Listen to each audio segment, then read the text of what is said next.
其实我觉得最重要就是随时做好准备吧，就是把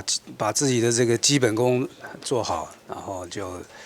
去参加这些比赛这样。其实我觉得这都是个人的习惯了。那譬如像我的话，可能就是紧张的话，就可能就是会吃点零食啊，这样吃点东西，让觉得自己会比较放松这样。但我觉得最重要的就是平常既然你就作为一个这样子的歌手的工作的话，你自己就是要学习跟紧张交朋友这样，然后学习跟压力相处。那很重要一点就是平常自己像我的话就是喜欢打球，就用运动来作为自己的一个不但是一个这种嗜好兴趣，然后也是作为是锻炼自己的抗压性的一种方式嘛，就是健身这样。那我觉得这个都是平常就要去做的一些事情了。对，坦白讲，我其实同样作为一个歌手来讲，我当然我第一次当评委的时候，我其实是有点心虚啦，因为怎么说呢？因为我们自己也是歌手，然后去评，即使这个歌手是新人，我们也觉得说会比较不好意思因为觉得同样身为歌手嘛，然后当然后来我也就是说也升格为制作人还有就是也培养新人也是在这个行业有一些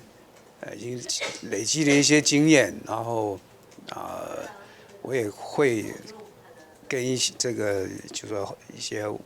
后面的这些新人歌手给他们一些建议。那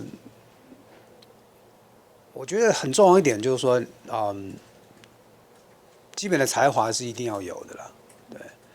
那还有就是你的技术我把它归类为四个要素了：才华、技术、远见跟态度那才华就是最基本的嘛，那技术就是你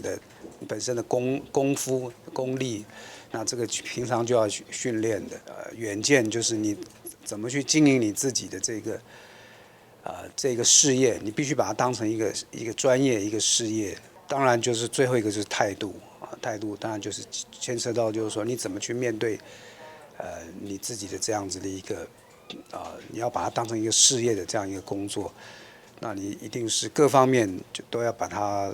做得很到位当然尤其是我刚刚讲的你的技术的这个层面